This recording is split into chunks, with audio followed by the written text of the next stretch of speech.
Hello friends, आप सभी का स्वागत है आपके अपने यूट्यूब चैनल स्टडी आले पर। आज हम एसएससी जीडी के प्रश्नों की श्रृंखला देखेंगे जो एग्जाम के दृष्टि से इम्पोर्टेंट है। तो पहला प्रश्न है कि किस रंग के प्रकाश का अपवर्तनांक सबसे अधिक होता है। तो ऑप्शन है आपके पास बैंगनी या लाल, पीला, आसमानी। तो पूछा जा रहा है कि किस रंग के प्रकाश में अपवर्तनांक सबसे अधिक होता है। तो अधिक देख पूछा गया है, यहाँ क्या पूछा गया है, अधिक। तो अधिक के लिए पहला प्रश्न सही हो जाएगा। क्या हो जाएगा? बैंगनी। और अगर कम पूछा जाता तो ये होता है कम। लाल रंग सबसे कम होता है, लेकिन अधिक क्या है पूछा गया, इसलिए बैंगनी हो जाएगा। तो प्रश्न नंबर 2 देखेंगे कि आकाश का रंग नीला क्यों दिखाई देता है। तो इसका राइट आंसर क्या होगा? प्रकाश का वर्ण विक्षेपण या प्रकाश का प्रकीर्णन, प्रकाश का व्यतिकरण या प्रकाश का अपवर्तनांक। तो राइट आंसर हो जाएगा प्रकाश का प्रकीर्णन। क्या हो जाएगा? प्रकाश का प्रकीर्णन।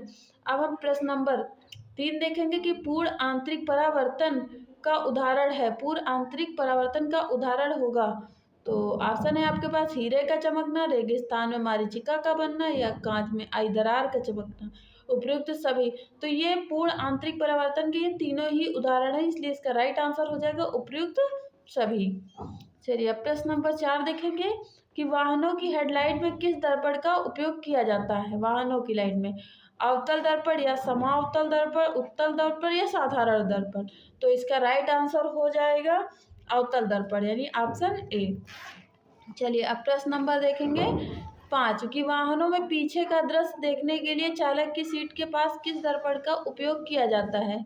तो इसका राइट आंसर हो जाएगा अवतल, उत्तल, समतल या जो है साधारण। तो राइट आंसर इसका बस पहले वाले क्वेश्चन का अपोजिट हो जाएगा। पहले में अवतल था, इसमें उत्तल हो जाएगा। चलिए अब प्रश्न नंबर 6 देखेंगे कि आकाश में तारे जो टिमटिमाते हैं, क्यों टिमटिमाते हुए क्यों दिखाई देते हैं, यानी आकाश में तारे टिमटिमाते क्यों दिखते हैं। तो इसका क्या कारण हो सकता है? प्रकाश का अपवर्तन के कारण या प्रकाश के परावर्तन के कारण, प्रकाश के प्रकीर्णन के कारण या प्रकाश के पूर्ण आंतरिक परावर्तन के कारण। तो इसका राइट आंसर क्या हो जाएगा? प्रकाश के अपवर्तन के कारण, यानी राइट आंसर सी हो जाएगा। प्रकाश के अपवर्तन के कारण ना, तो ये ए पर है, तो ऑप्शन ए हो जाएगा। चलिए अब प्रश्न नंबर 7 देखेंगे सूर्य से प्राप्त रंगों में किस रंग का विक्षेपण सबसे अधिक होता है। विक्षेपण तो जैसा कि मैंने बताया था कि बैंगनी रंग में सबसे ज़्यादा होता है और सबसे कम पूछेगा तो लाल रंग में। चलिए यही क्वेश्चन एक ही है, समझ लो, बस लैंग्वेज घुमा दिया गया है यहाँ पे। प्राथमिक रंग किसे कहते हैं? तो ये लाल रंग हो जाएगा या नीला हो जाएगा, हरा। तो ये तीनों ही क्या है? प्राथमिक रंग हो जाएंगे। तो राइट आंसर क्या हो जाएगा? डी हो जाएगा। चलिए अब हम प्रश्न नंबर 9 देखेंगे कि मनुष्य की आंखों में किस वस्तु का प्रतिबिंब निम्न में से किस भाग पर बनता है। तो ऑप्शन है आपके पास कार्निया या प्यूपिल, रेटिना, उपयुक्त में से कोई नहीं। तो इसका राइट आंसर क्या हो जाएगा? इसका राइट आंसर हो जाएगा रेटिना पर। कहाँ पर बनेगा? रेटिना। अब प्रश्न नंबर 10 देखेंगे कि निकट दृष्टि दोष दूर करने के लिए किस लेंस का प्रयोग किया जाता है। उत्तल लेंस या अवतल लेंस, समतल लेंस या बेलनाकार लेंस। तो राइट आंसर क्या हो जाएगा? निकट दृष्टि दोष के लिए अवतल लेंस, यानी ऑप्शन बी। क्या हो जाएगा? ऑप्शन बी राइट आंसर हो जाएगा। चलिए अब प्रश्न नंबर 11 देखेंगे कि गुब्बारे में निम्न में से कौन सी गैस भरी जाती है। गुब्बारे में निम्न में से कौन सी गैस भरी जाती है। तो ऑप्शन है नियॉन, हीलियम, रेडॉन या आर्गन। तो राइट आंसर क्या हो जाएगा? हीलियम, यानी ऑप्शन सी हो जाएगा, हीलियम हो जाएगा।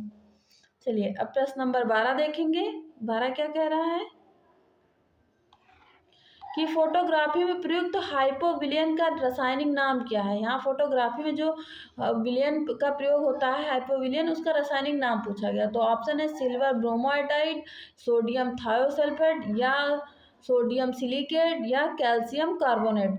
तो इसका राइट आंसर क्या हो जाएगा? सोडियम थायोसल्फेट हो जाएगा। क्या हो जाएगा? सोडियम थायोसल्फेट हो जाएगा। तो right answer option B. Right answer option B हो जाएगा। चलिए अब हम प्रश्न नंबर देखेंगे 13 कि हंसाने वाली गैस है नाइट्रस ऑक्साइड या अमोनिया, अमोनियम क्लोराइड, नाइट्रोजन पराऑक्साइड। तो राइट आंसर हो जाएगा नाइट्रस ऑक्साइड। ये बहुत बार पूछा जाता है एग्जाम में, यहीं पर इसको याद कर लीजिए, बाद के लिए क्वेश्चन ये नहीं छोड़िए। निम्न में से किसमें कार्बन की प्रतिशतता अधिक होती है? ढलवा लोहा में या स्टील में, पिटवा लोहा में, उपयुक्त में से कोई नहीं। ये हुए आपके ऑप्शन। अब इसका राइट आंसर क्या हो जाएगा? ढलवा लोहा। क्या हो जाएगा? ढलवा लोहा। चलिए अब प्रश्न नंबर 15 देखेंगे। सबसे कठोर तत्व है, सबसे कठोर तत्व है ऑप्शन के अनुसार सोना हो जाएगा, हीरा, एल्युमिनियम या चांदी। तो राइट आंसर क्या हो जाएगा? हीरा। क्या हो जाएगा? हीरा सबसे कठोर तत्व है। अब वैसे पदार्थ जिनके रासायनिक गुण समान एवं भौतिक गुण भिन्न कहलाते हैं, ऐसे को बहुलक कहेंगे या अपर रूप या समावयवी या फिर संभारिक। तो इसका राइट आंसर क्या हो जाएगा? इसका राइट आंसर अपर रूप हो जाएगा, यानी कि ऑप्शन सी हो जाएगा। क्या हो जाएगा? ऑप्शन सी हो जाएगा।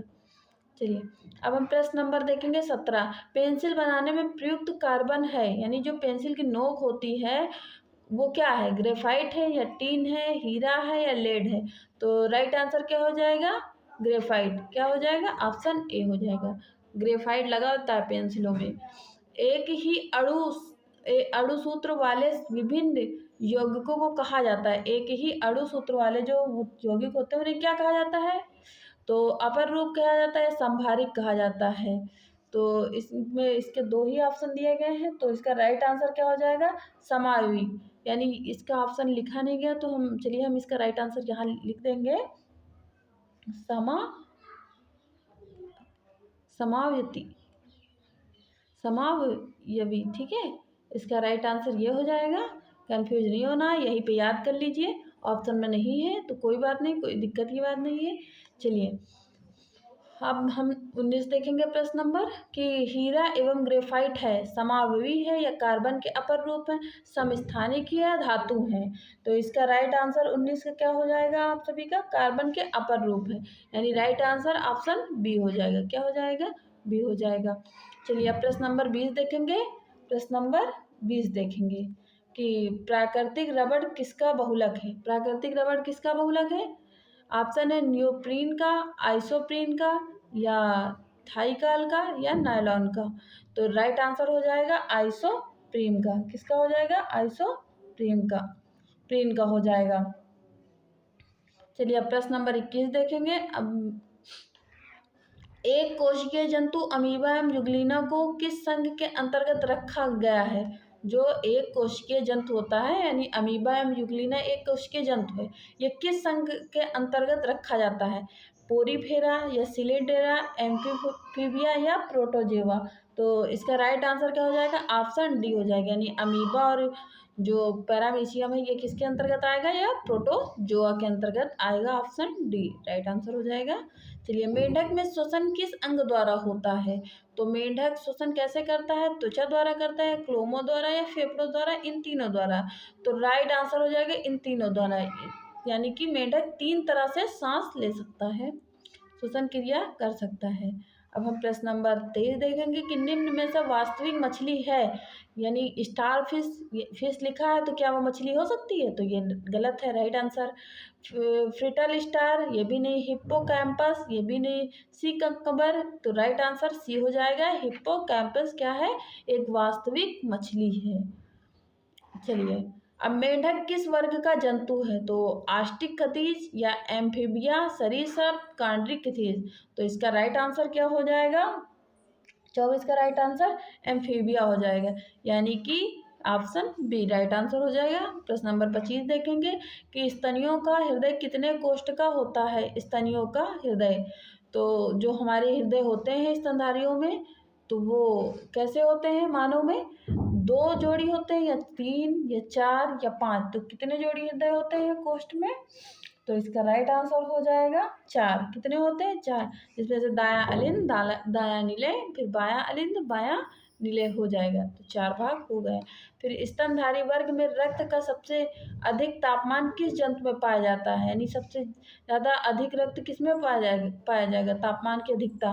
भैंस में, बकरी में, मनुष्य में या फिर चौथा ऑप्शन है हेल में, तो राइट आंसर क्या हो जाएगा? बकरी में। राइट आंसर क्या है? बकरी, बकरी। चलिए अब प्रश्न नंबर देखेंगे 27 की मछलियाँ किस अंग से सांस लेती हैं? तो ऑप्शन है नाक, त्वचा, गिल या मुंह। तो इसका राइट आंसर गिल, गिल से सांस लेती हैं मछलियाँ। चलिए अब प्रश्न नंबर 28 देखेंगे कि सबसे बड़ा स्तनधारी है। अब यहाँ सबसे बड़ा स्तनधारी के बारे में बात की जा रही है कि हाथी, डॉल्फिन, मनुष्य या ब्लू व्हेल। तो इसका राइट आंसर क्या हो जाएगा? Blue whale. Right answer option D हो जाएगा, ये राइट हो जाएगा। चलिए अब प्रश्न नंबर देखेंगे 29 कि विश्व का सबसे छोटा पक्षी क्या है? विश्व का सबसे एमू हो जाएगा, कीवी, हमिंग बर्ड या गौरैया। तो इसका राइट आंसर ऑप्शन सी हो जाएगा, हमिंग बर्ड सबसे छोटी हो जाती है विश्व की। फिर कशेरुक जंतु का सर्वाधिक कठोर भाग क्या होता है? जो कशेरुक जंतु होते हैं उनका सबसे सर्वाधिक भाग क्या होता है? कठोर। तो क्या इनेमल होगा या दांत होगा, जांग की हड्डी, कलाई की हड्डी। तो राइट आंसर क्या हो जाएगा इसका? तो राइट आंसर हो जाएगा ऑप्शन ऑप्शन ए हो जाएगा। क्या हो जाएगा? इनेमल, ये जो दांतों में पाया जाता है। तो स्टूडेंट्स आपको मेरी वीडियो कैसी लगी है? वीडियो को लाइक करिएगा, वीडियो को लाइक करिएगा और चैनल को सब्सक्राइब करना मत भूलिएगा। कमेंट करके ज़रूर बताइएगा कि आप सभी लोगों को मेरी वीडियो कैसी लगी है। Thank you.